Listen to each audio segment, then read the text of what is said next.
What's up, everyone? Aaron Chat's back again for another edition of Endless Sky. Before we start, got some people to shout out to. First, Saint Sia, who has been commenting on my videos for a long time, so I appreciate that. We're going to do some things in this from the recommendation given there. And another one, Arachi's Den, who also gave me some information about the Coalition Heliarch versus the Resistance movement.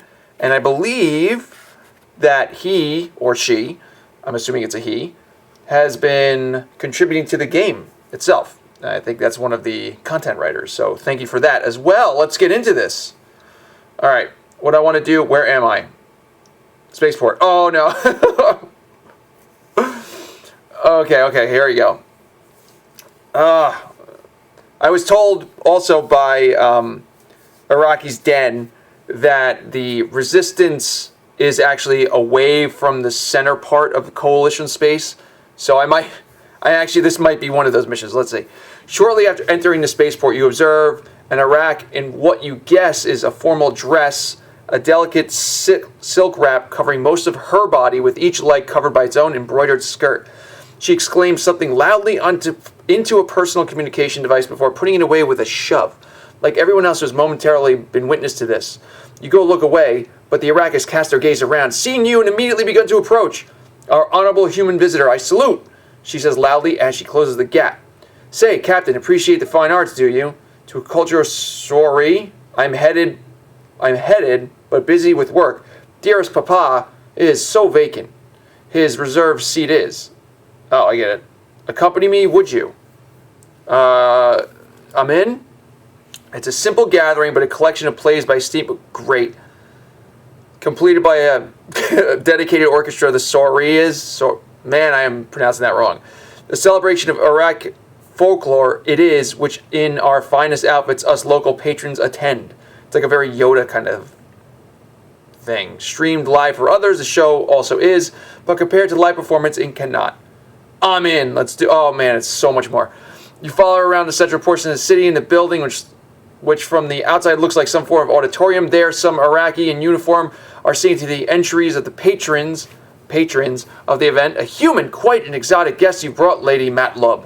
One of them says to your guide as she shows him a touchpad displaying 2 tickets. He verifies them and allows the 2 of you to enter. The inside reminds you of an opera house with a large stage in front of a dozen rows of seats and 6 levels of balconies on both sides. Matlub leads you to 2 excellent seats in one of the first few rows, and she helps you adjust, quote-unquote, the chair so that you're more comfortably seated. Just before the stage is an area a few steps below the level of the seats with a few Arach musicians fine-tuning a variety of instruments. Up on the ceiling and on all the balconies, you see small cameras pointed at the stage to broadcast the event for those who didn't have the chance to attend it live. As the rows and balconies fill up with more guests, you notice a few Kemek and Sarids amidst the mass of Arachi, most of them accompanying an Arach patron. A few are seemingly patrons themselves coming in on their own. A great many of them seem to take notice of you as you look around, but your patron studiously ignores the attention. Let's see here. I can see why you're speaking this. It looks like a really... Not every day they see a human, right? Oh, it's a book.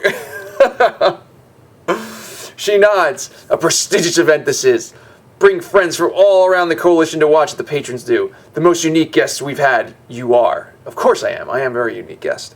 Once all the seats are filled, the doors are closed, and Arach comes to the stage. Welcome you, esteemed guests, to this celebration of saga and song our theater does.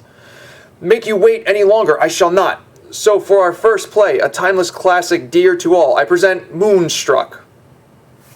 He quickly leaves the stage as the curtains open to reveal a rocky wall with 2 tunnels leading into the sides. The orchestra begins to play a slow, soft theme on an accordion-like instrument, and a young Arach comes into the scene from the tunnel on the left. He hangs onto the rocky wall, a small lantern hanging from his abdomen, and a large sack strapped to his back. The Arach then picks rocks from the corners of the wall, throwing most of them to the ground, but placing a few inside the sack he carries. Once the sack is full, he enters the tunnel on the right, and the rocky wall is rotated to show the other side.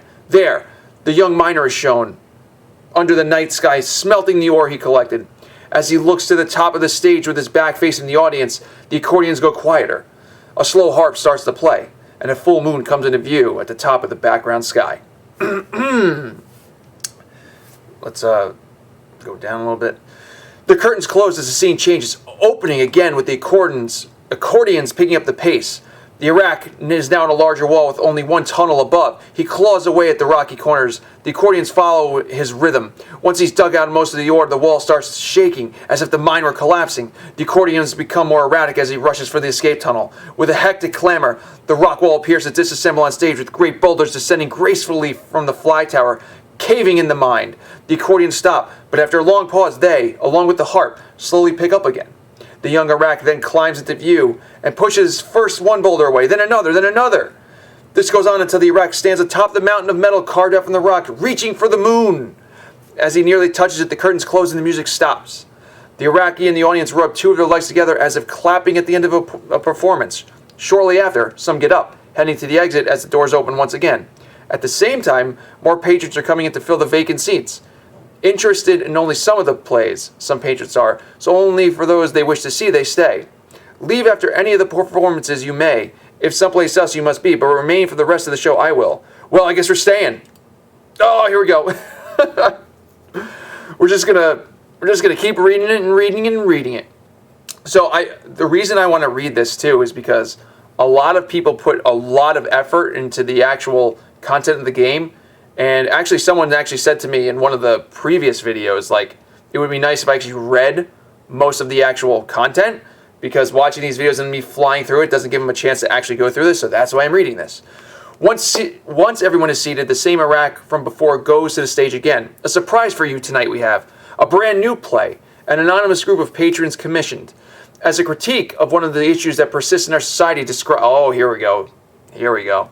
For our second play, Babbling Beblis. As he leaves, the curtains open to a set of Arach Street, where a child is purchasing some form of candy. From behind a building in the set, an Arach wearing tall blue and white socks emerges as trumpets and tubas start playing. How are there trumpets and tubas here? Start playing an obnoxious track. He runs for the child and knocks the candy into the ground as he makes some gargling sound. Matlub sighs, saying, "Gibberish it is, nonsense, and words best left untranslated." The Arach actor goes on to cling to the walls of the buildings and grab things from the inside of the candy shop, throwing them wildly. By now, many well-dressed patrons, most likely members of the House Beblis, are getting up and leaving the theater. Meanwhile, a group of Araki on one of the other balconies doesn't even try to muffle their laughter. The scene continues as a couple comes to the set walking down the street. As they are about to lean in for what looks like a kiss, the Arach leaps from the building, landing on the bachelor with a thud. He steals the kiss as the tubas and trumpets blast as loudly as they can. After a while, the authorities show up, only for the Arach to make a run for it down the street. The orchestra plays a tune that is uncoordinated as his movements, and the curtains close. Not many in the audience manifest themselves, most sighing, or getting ready to leave, save for the group that was laughing earlier, who are now very vocal in announcing their appreciation for the play. No subtlety, House Chamgar does not, Matlub says. A shame it is, that tainted sorry with this rivalry they have. And once again, doors open. Guess what we're doing? We're staying. Let me see, is this the last one? Oh my god, we're gonna stay even more. Oh god. Here we go. I probably should have had some water for this. Everyone takes their seats, and the Arach announcer heads to the stage again. A cathartic tragedy, our third play of this evening is, for our performance, Till Death. The stage lights go dark as the curtains open to a single spotlight. It illuminates an old Arach getting dressed inside a small shack on the right side of the stage. He coughs, and something akin to an organ begins to play. Oh, I thought I was going to cough up an organ. Begins to play a melancholic melody. Once he leaves, the shack is left in the dark as the spotlight follows him to the middle of the stage, where he makes his way carefully down an empty street. He is allowed to pass beyond the spotlight, which goes dark as the perspective shifts and a second spotlight renews the focus. The left side of the stage is finally lit up, where the Arach starts tending to a garden by the entrance of a manor. The organ stops its weeping every once in a while, right when the Arach is coughing, only resume when he's done. Leaving the manor, a richly dressed Arach points to one of the flowers in the garden, showing it to be shriveled and dead. He plucks it and throws it on the ground before leaving. The gardener picks up the flower, sticks it inside his clothes, and continues his work. By the way, all this content is being written by people just doing this for no pay. This game is free, open source. Again, something that you could just go play right now. If you have Steam, it's easily installed. If you don't have Steam, you could just go to GitHub and download it. Search for Endless Sky on Google or whatever search engine. You'll actually see it. This game is totally free, totally open source. Once his work is done, he heads back to his shack. The spotlight's following him as he moves around the stage. Once inside, he looks inside a small box, taking a simple vase and placing a flower inside. The stage goes dark as he goes to sleep and the piano stops, with only the occasional cough echoing throughout the theater. When the light comes into the shack again, the Arach slowly gets up and leaves for his job, pausing for a moment on the street part of the stage during a heavy coughing fit. Once he's done with the work and begins going back home, he starts coughing again, not letting up for more than a second at a time. During this, the spotlight transitions to the next section of the stage and the piano plays a brief note. How do they have pianos? Once inside his shack, he collapses, knocking down the flower vase in the process. The piano plays a few slow chords, and the last spotlight goes out during the final note. You hear the curtains closing, and the lights of the theater turn back on again, as the audience is taken around by applause. Once they've settled, the announcer goes up the stage again, and with that concluded our soiree is. Thank you all for gracing us with your presence. I, in the name of the theater, do. He lowers his head in a bow and leaves the stage again, as nearly all the patrons in the audience get up and head for the exit, this time with nobody else coming in to take their seats. At the same time, the orchestra starts packing up their instruments. There are, however, a few who remain in their seats, including Matt Lubb. Well, I guess I'm staying. Oh. Oh boy. Lot of text. The theater workers leave one after the other, leaving you and the other guests with an empty stage. After a while, the lights are turned off. A couple minutes later, however, you hear the curtains open. Whoa. Now we're getting somewhere. As some violins start to play in unison. Their music doesn't come from where... Hold on. Their music doesn't come from where the orchestra was seated, but as if they were all over the theater, behind you, and even up on the balconies. A strong light comes from the stage, most of it blocked by a tall, dark figure. It isn't an actor, however. Instead, it seeming to be made out of wooden parts kept up by the thin wires you barely spot when looking at the top of the stage. The violin song is disrupted by dull, successive drum hits, at which point the figure moves with its arms opening to the sides. It becomes even taller as it stands up. It is a humanoid creature and begins to slowly move around the stage as if dancing in a pendulum. Cellos. Is that how you spell cello? Oh, it is. Man, what's going on with me today? Cellos join in with the violin. How do they have cellos? With the violin screams and are followed by a choir. Though you can't understand the words, you do recognize, however, that it isn't being sung in any language of the coalition. Okay, see, now we're getting somewhere. The creature appears to get closer to the audience, growing in size, and as the choir and instruments become more intense, it swings one of its arms upwards and removes the wires. Despite this, it stays upright and continues to move.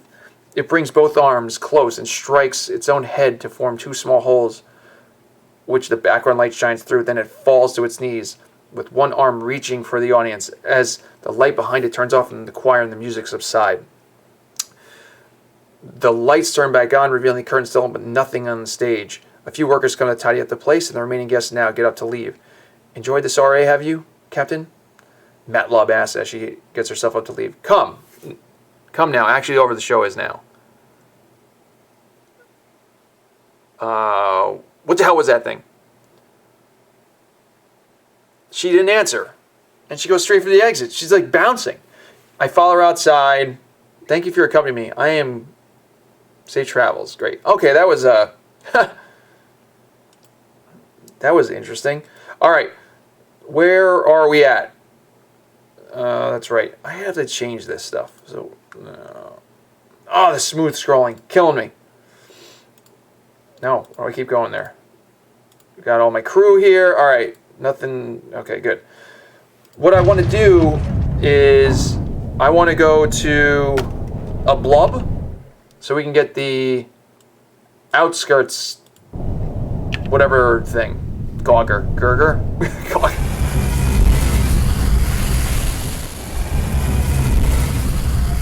Hopefully I can get this cool scanny thing.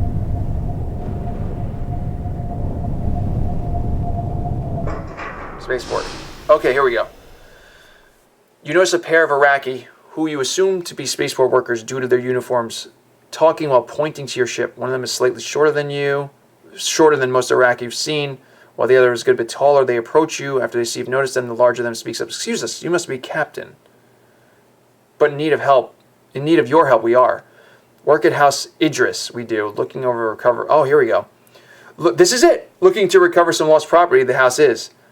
Accompany us to our headquarters, could you? Meet up with you, our boss, president. Our president will. Oh, I'm in. Let's do this. Oh, it's more.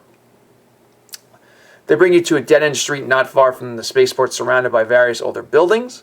A wide hole is at the end, almost like a subway entrance, with stairs leading dozens of meters underground.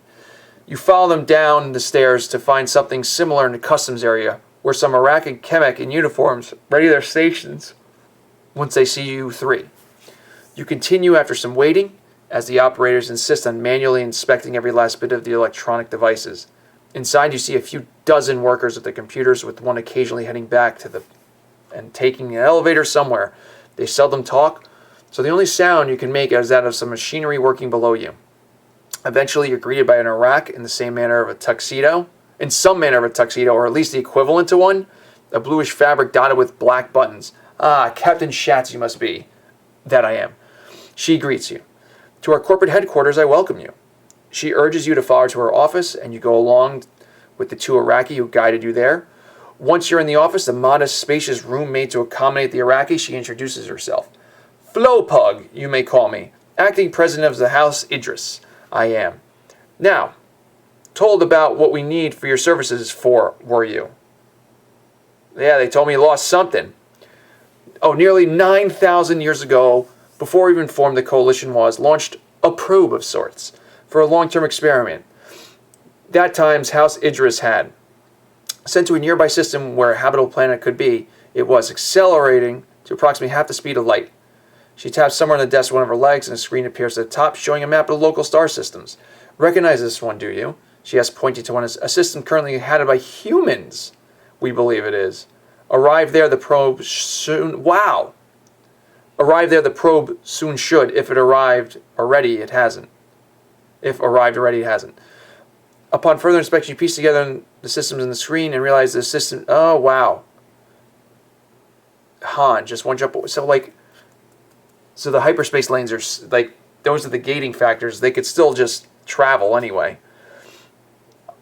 I haven't heard of any news of probes entering Han. No. Well, the destination for the probe, that system was, maybe delaying itself for some extra data. She goes quiet, lost in thought for a few.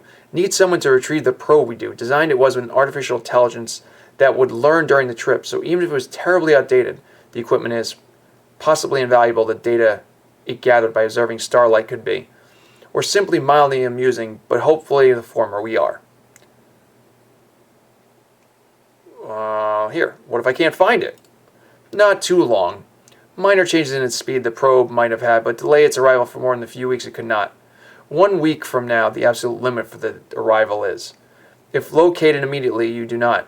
Maybe ask local humans, you could. Newsworthy in most systems such an event would be. They show you an image of the probe, which looks pretty much like an ordinary satellite, and say they'll work on your ship's scanning. Ooh, here we go. They'll work on your ship's scanning system to make the object signature easier. Flowplug says goodbye and tells you she must continue working, but she has the two Arachi bring you back to your ship and adjust your scanners. They wish you good luck once they're done and leave your ship. Let's see what I got here. This is going to be sold. Oop. What do we got here? Where is the thingy? These are new. Where's is there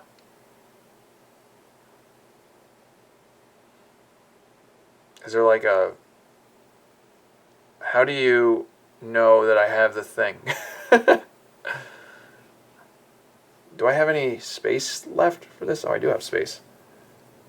So I do have space. So where's...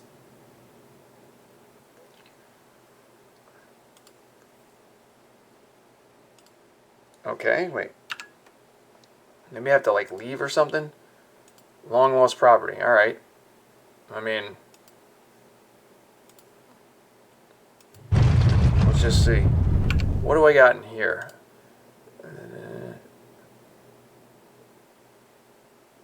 Nope. Maybe it's like after I actually do this? Oh my god. You let your scanners work for a few minutes, but they don't manage to locate. It might not have, but it would be best to look for information on Darkstone. Alright, I'm in. Really? Oh, we got some peeps coming in. You're dead. You're also dead.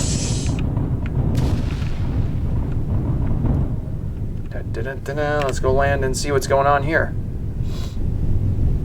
They were probably like, what are all these ships? After looking up the recent local news, you feel relieved as you won't need to wait for the probe to arrive. Average headlines like unidentified object enters Han or Marshall St. Just like doomsday drone, what you can do in the face of impending doom were all the rage a few weeks ago when the probe first arrived. None of them detailed what happened to it though, so you decide to ask the planet's inhabitants. The spaceport workers you ask don't seem to know much more than the fact that it entered the system weeks ago, and some of the locals seem to have believed the more dramatic headlines, getting worried when you might bring it up. When you reach the local produce market, one of the farmers you ask sheds some light on the issue. A band of pirates passed by here a few days ago after I watched the news about the machine. They were here for the usual, getting food from us as a tribute. Must have read the news. Don't I own this planet? Oh, this is Free Worlds. Must have read the news while they were here. One of them asked me about it, and if we have seen anything dangerous. I said no, and he muttered something about selling it in a junkyard. Huh. Did you catch his name? I don't keep a list of their names. It's rare enough that any of them come around more than once. Most get blown out of the sky before they get a chance. It's a short life they lead, those gangs from Green Rock. I thank him for the information, decided to head to Green Rock in the Shaula system to see if it could find the pirate who scavenged the probe or the junkyard he sold it to. Well, I guess we're going to Shaul. So where are we going? Shaul. Oh, I own this planet. Oh, yeah, here we go. So I guess we'll head over there right now.